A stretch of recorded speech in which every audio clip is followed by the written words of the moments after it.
Welcome to another episode of B2B Startup Growth. I'm Shaw McHouse, and in this podcast, I aim to share with you wisdom from some of the smartest B2B startup leaders and professionals that I know. We talk about all aspects of marketing, sales, growth hacking, life hacking, and everything in between. Okay, so hi, Ethan. So nice to have you here with me today. Thank you so much for having me. It's great to be here. So we're recording this episode on May 19th is today, right? Yeah, I think so. Yeah, May 19th, and we're in Israel. And we're just a day or two after kids have gone back to school at the moment, right? And our businesses are trying to figure out, is this the new normal or are things going to change? So that's the current situation. This is just for the context of the listeners, that they know when we're recording this in the context of COVID-19. So how are you doing? I'm doing great. All things considered, things are going pretty wonderfully. Why don't you start by telling us a little bit about what you do and about your company so that we kind of all know where you're coming from.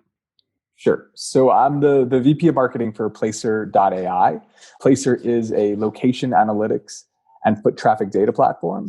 And essentially what that means is we look at movement patterns across the United States and then provide that data in a SaaS platform that makes it really accessible and usable. And so essentially, if you think, we say all the time that people vote with their feet. So we're showing how people are voting every single day across the United States. And critically, it's only anonymous aggregate data. So there's no privacy issues. We're just looking at those macro trends. And when you think of, retailers, commercial real estate, even investors, they want to understand what's happening in the real world so they can improve their decision making. And we're becoming a critical piece of that decision making process for them.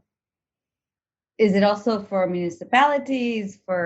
Does it have specific applications now in light of COVID-19? So the truth is, it has almost endless applications in a normal period. And I think we as a company that, we've only been selling our product for about a year and a half. So we're slowly learning these new markets and we're doing our best to kind of stay ahead of the trends and where we're needed.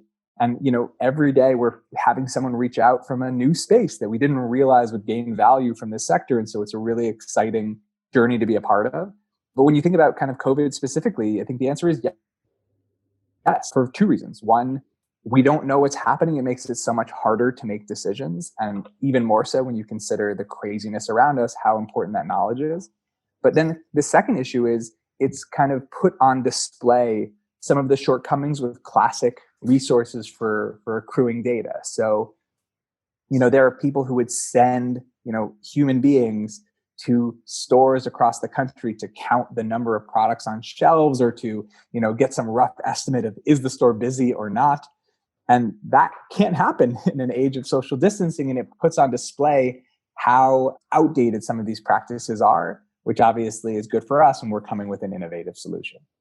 Sounds like it does have endless use cases and maybe endless issues that will come up later, maybe concerns that people are worried about. So are you guys addressing that in any unique way now in light of all the new privacy discussions going on in the world?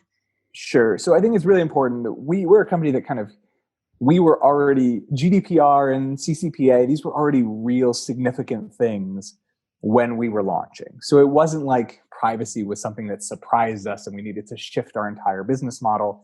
And we're really only focused on that anonymous aggregate data research and those macro trends. So it's very clear in all regulation thus far that is, very kosher and it's acceptable and it's necessary. I mean, when you think about if only the largest companies, the Googles, the Facebooks, and, those with tremendous means to acquire kind of data sources have that access, then you're essentially saying, okay, we give up. There's only going to be big companies and small companies are doomed to fail.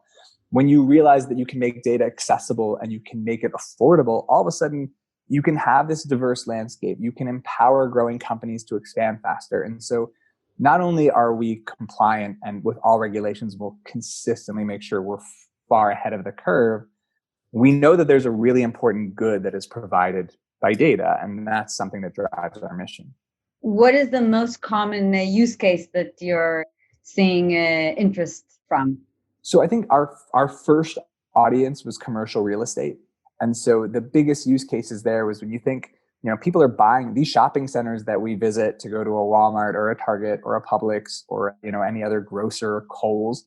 It's owned by somebody. And it's a significant investment in terms of how much they're spending to acquire it, how they're filling it with the right tenants and shopping centers, and how they are making sure that it is utilized to its fullest effect. So that was kind of our first really big audience, and we saw tremendous growth in that sector. But again, like on an ongoing basis, we're seeing lots of traction in the retail sector, lots of traction in the investor community, and now even product companies are saying we just don't have enough data, and they look at us as a potential solution to that problem. Okay, sounds very, very useful for someone who would want to buy a property for sure. Okay, so tell us now, you're the VP marketing of the company. How did you get to that position? Tell me a little bit about the history of what brought you to be the VP marketing of Placer. Sure. So kind of my academic background, at least, was in politics and international relations. But specifically, I'd always been really fascinated by decision making and how people choose the choices that are in front of them, and how do we end up with the decisions that we take.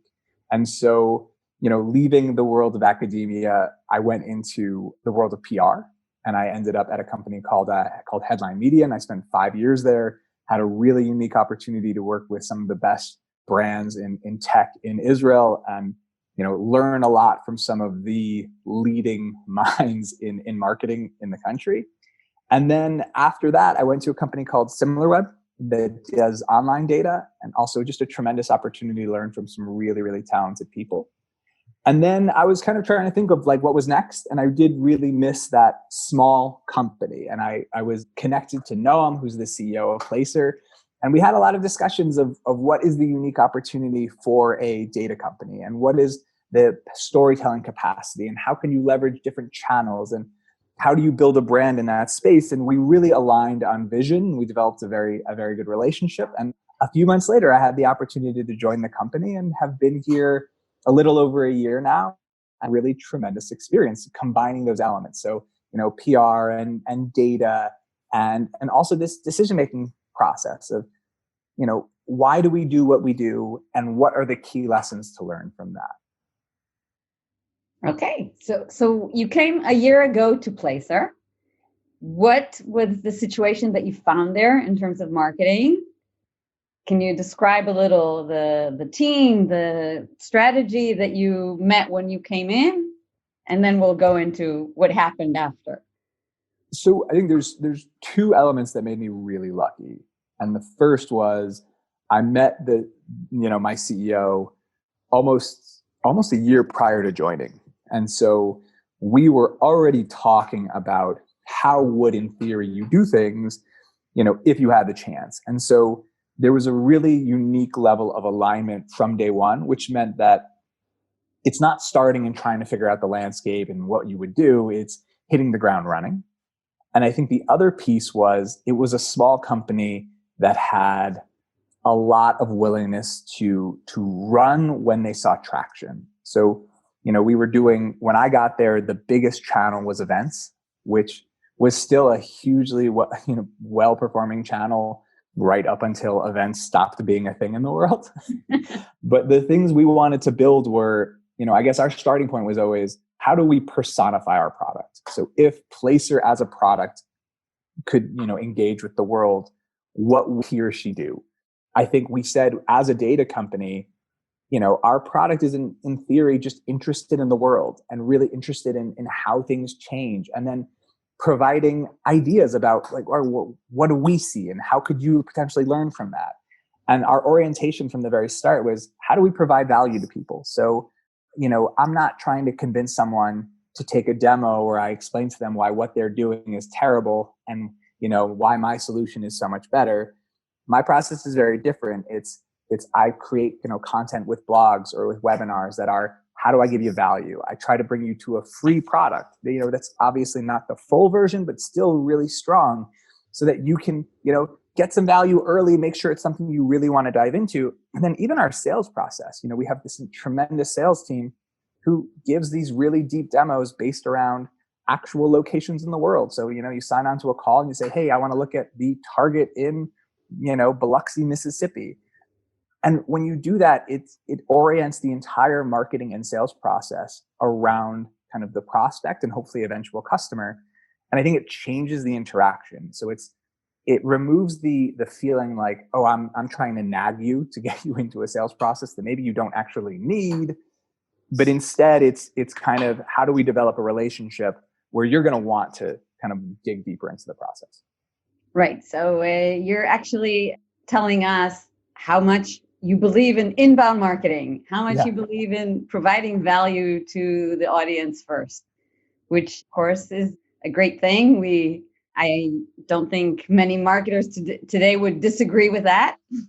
But could we be maybe more specific about how you went about effectively getting more people to recognize this opportunity? So What were the methods that helped you reach more audiences with this new offering?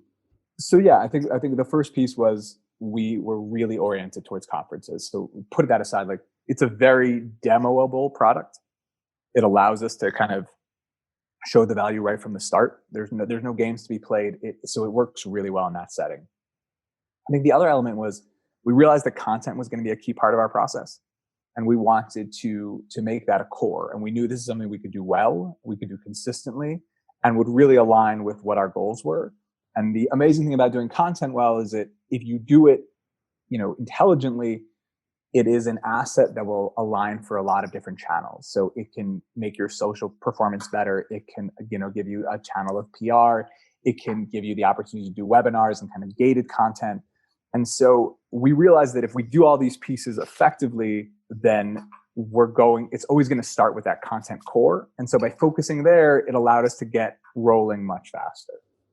Right. It's always a really good goal to make good quality content. That's good. So how do you actually make that happen when everybody wants to do that? So what was the factor that helped you really achieve it?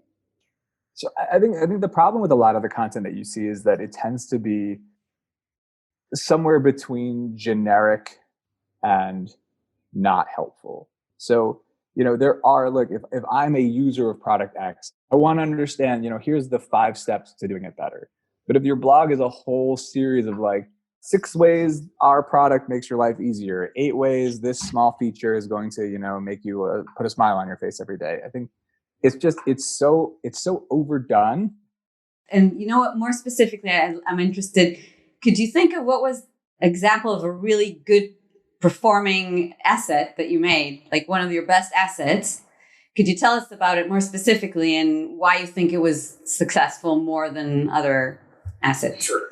So interestingly, I'm gonna answer the question in a weird way, but I think one of the things that we were really clear on was that our most important thing was we were going to be consistent. And this was when it was just me, and then to when we extended the team, we were going to have our minimum amount of content every week, come hell or high water. And there was a few thought processes, but it touches on your point. Was we knew our process. We knew that, like, here's the format that we're going to approach the world with. Here's the tone of voice that we're going to utilize. Every story we do is going to be centered around a key element that touches on a multitude of audiences. So for us, the center of our world was retail. So, we sell to retailers. Commercial real estate is centered around retail. The investors who are interested in us are interested in the retail sector, et cetera, et cetera. So we knew we were going to focus on that. And we knew we were going to do quick, easily digestible blogs about something that was happening in the world from a data perspective. We could be different. So if the world was saying X and we could say Y, that was always our preference. We wanted to find those places where we could provide something new and unique. But even in areas where we agreed with the consensus, we wanted to find a layer that they might not hit on, but we could because of our data. And then the key element for us, again, was consistency, because we realized that we had no idea which pieces were going to explode and which ones were going to fall flat on their face. And there were posts that we would write that we would say, oh my God, this is insanely good material. people are going to love this. PR is going to go wild. Our social channels are going to go crazy. Everyone's going to be singing our praises. And it would do nothing. We would have no traction whatsoever. And then we'd have a piece that we're like, all right, well, I mean, this is okay. And it would do extremely well. And so we realized that as smart as we thought we were, there was a lot that we didn't know, and a lot of like realizing that no matter how strategic and smart you are, you have to plan for these eventualities that you're not dead on every single time. And so that element of consistency and making sure we're constantly producing has allowed us to hit much more often without saying, we're going to nail it every single time, which is impossible. We're going to produce a lot of content. We know we're going to nail it a lot. We also know we're going to miss. And that was a key strategic decision for us. Can you give a specific example of like a topic that you wrote about, you thought it would be great and it performed so well, and another topic that you didn't expect and it performed amazingly? So, there's a company called for fried chicken, and they launched a chicken sandwich. And I got a Slack message from a colleague in America saying, hey, there's people around the block for this chicken sandwich. Check out the data. And that story performed really well. And we thought it would do really well, and it did do really well. And we gave ourselves a big pat on the back. We wrote a story about Kroger, which is a grocer, that we were like, this is blah. There's nothing that deep, there's nothing that exciting. But we needed to hit our content numbers for that week. Mm-hmm. And we wrote the post and put it out, and a handful of journalists covered it and started sharing it, and it exploded and brought in a ton of traffic. And then we've had, there was a. And do you know why? Can you guess why this particular piece was picked up more than others? Right place, right time, and a little bit of luck. There are stories that you're going to, coming from a PR background, that you will put out a press release that sometimes you're like, this is going to do amazing, and it does horribly. And there's times when you don't expect something to do well, and it does incredibly well. And a lot of it is things beyond your control. So I don't know if some big news story is going to break for Facebook or Apple or Twitter on the same day that I want to tell my story that's going to dominate that headline. And so it's really important to have layered strategies that allow you to deal with those eventualities and recognize that there is still so much beyond your control. What is the persona specifically that you're trying to come in front of? What's the professional role of the person who you want to reach? So unfortunately, it's not unfortunately. I mean, it speaks to the opportunity. It's a pretty wide range. And so it's really important from like a marketing perspective to realize that when you're capturing someone at that top of funnel element, you're not capturing every element and nuance of what they are going to want to do with the product. And so that kind of funnel, and I know we all hate the terminology and the jargon, but it really does make sense in the sense that you want to be able to sharpen it down and help them navigate to the right place. So even the website, being able to find the right solution, making sure your sales teams know how to pitch to different kind of roles and what those different roles could be using the data for. These are all pretty critical elements. But I would say that from a top of funnel perspective, we're really just trying to say, here's a kind of a oh my God moment that's going to let you realize why this is a big deal potentially for you. But you mentioned that you published your content and it was picked up by reporters. So I'm guessing that your focus was PR. Or were you publishing it also in other forms, other channels? Were you using social media marketing more extensive? Everything. I mean, we're big believers in kill as many birds with a single stone. When you're a startup, you just don't have the resources to do everything as its own channel with its own focus. Mm-hmm. So you have to do things with the mindset of how do I accomplish as much as possible with each asset I'm creating. So you write a story. What were all the places where you would place it? So we would go through a normal kind of PR process. So we'd have, here's our story. This is what we're telling it. Here are the journalists it would be relevant to. Mm-hmm. And let's send it to them. And sometimes you have interviews that don't turn into stories. And sometimes they pick it up and they write a whole story about it. And sometimes there's nothing.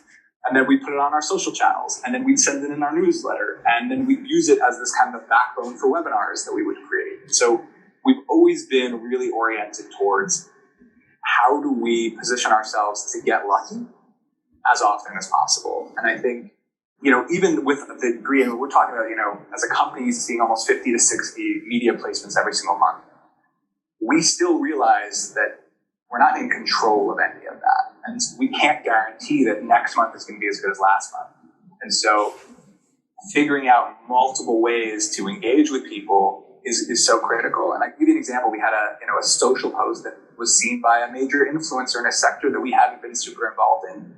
And it sent us tremendous inbound because this influencer carried a lot of weight.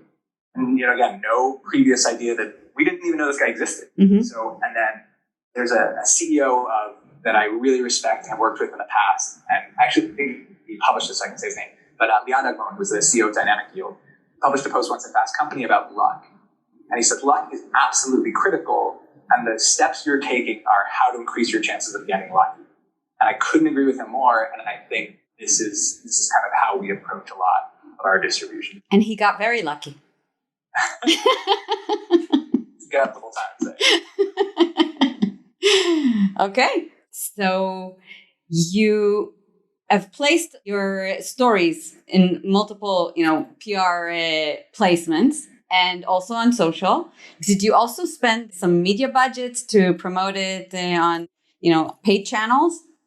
Yeah, we're constantly testing paid channels. Mm-hmm. And, there's a variety of them that we've utilized with greater and lesser effect. At this stage, we do find that because of what we're trying to build and because of where we've seen success thus far, that we find that our orientation kind of towards PR and our own distribution, so social and kind of newsletter and our own audience, has been the most effective channel for us. And so we'd rather double down on ways to build up our audience and build up kind of our subscriber base as opposed to looking to spend budget on kind of other external channels.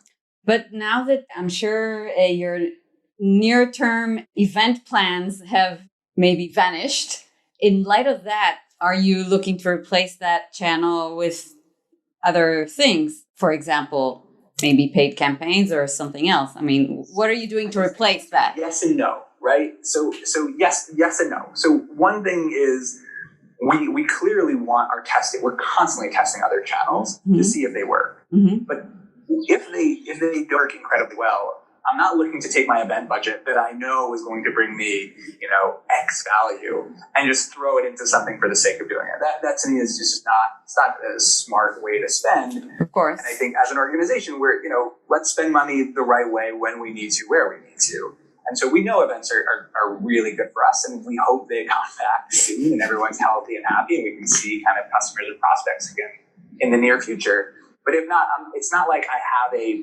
budget that I must spend somewhere else. Instead, it's given us this unique opportunity to say, all right, people are at home. They want content. They want to engage. How do we take the things we're already good at and leverage the fact that people have more time on their hands to bring it to them directly? Right.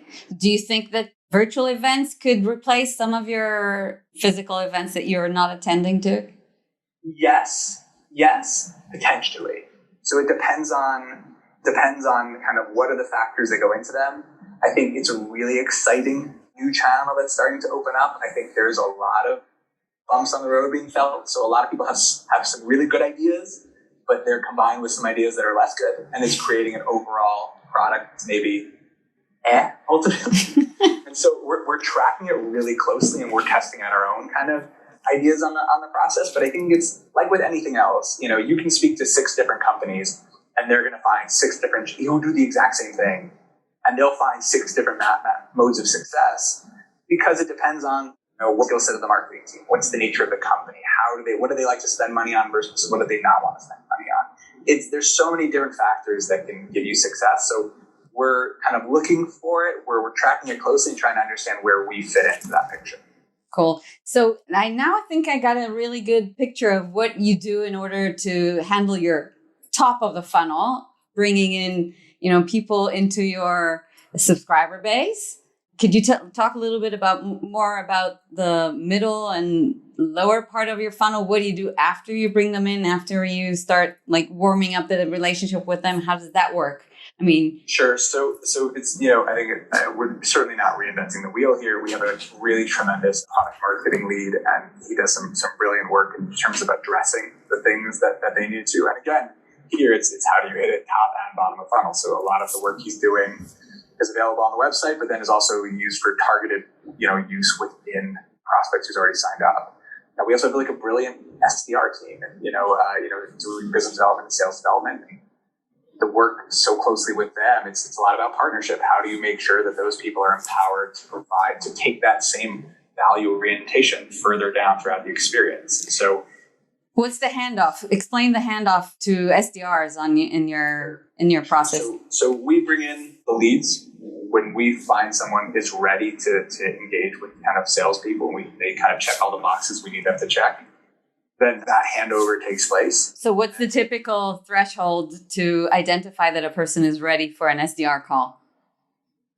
I mean, for us, it's because we're an inbound organization, we want to have that level of engagement first. So and we want to make sure that it's the right person at the right company. And, they, can give us the go ahead that, hey, I'm interested in talking to you. And so I think when you have those elements lined up, again, there's no rocket science here. It's not like, we have some sort of formula that says if it's a Wednesday and the person wears glasses, then we're going to sell to them. No, but do you use scoring, for example, to score how much he's been engaged with your content? It's so basic. It's basic. It's so basic at this stage. And then obviously, you're always going to look to have more and advanced mechanisms as you automate processes, as you grow. Mm-hmm. But, for a smaller company, I think keeping it simple can very often be a good answer. Sometimes you overcomplicate the process too early, and by doing so, you create a mess. I totally agree. Yes. I think we're really clear on, I think we would benefit from, I have incredible teams around me. So, we're doing really tremendous work. And so it's just about how do you hand them the right thing that they need at the right time, and then let them do their best. So you hand them a person who's been typically already engaged with your content for a while or for X number of engagements, and then they get handed over to the SDR team who call them up with what kind of offering? What do they tell them? With a product offering already? It's about the product. Yeah. With the product. Now it's take a look at it, see what it is, see if it's valuable for you. What's amazing about the way we do business is I'm not trying to talk you through the idea of something. I'm showing you the thing. Mm-hmm. So I think very often when you think about products that we want to use, so think about marketing automation tools. Salesperson can tell me why HubSpot's amazing, or why Pardot is amazing, or why whatever new tool is amazing. But I don't really know until I implement it, see all the problems, and all the things. What's great about a platform like ours is from the moment we're showing it to you, this is what it is. There's no games. There's nothing behind door number 3. There's added value we can always provide, and there's customer success, and there's all this, extras. But if you like what you're seeing from the beginning, you're going to be thrilled with what you get afterwards. So I think it does change your mentality, and it also starts with you understand the product you're selling. We're very closely with our analyst teams. We're really closely with our product teams to make sure that we position the product in the best way and that we really understand it well, so that at no point is someone saying, wait, where's this thing that I thought I was getting? Or, that there not be this disappointment, that it just be this flow of ooh, and more oohs along the way. Do you find that nowadays, in light of the current situation, are people taking more time to decide to buy, to decide to close deals, or maybe less time? How do you see this affecting your closing rate? It's so different. Thankfully we managed to effectively, but it depends on the sector. It depends on the company. It depends on the size of the deal, the scope of the deal, what they'd be using it for. And so, there is no generic answer. And I think there are lots of companies who have seen all of their deals pushed until this thing ends. And there's some who have seen, if you're selling Zoom packages, you're doing amazing. Right. I think most of us operate in the in-between of some of our areas are moving along faster, some are moving along a little bit slower, but so long as we continue as marketers, our job is not, obviously we need to be oriented towards closing deals, but our job is to build the pipeline and prime that pipeline so that when the situation is right, they close as fast as possible. And I think we need to keep that mentality going, because when this does lift, you want the process to be as smooth as possible. Very interesting. Okay. One of the things I like to ask my guests, and I'd love to ask you this, is there anything that you know now about marketing for Placer that you wish you had known before when you just started? And that would have, saved you the trouble of learning that through sweat. I mean, I wish I hadn't been an event skeptic. My experience with events have been like, they can be okay for some things, and they have some value, but it's a lot of, is it really worth it?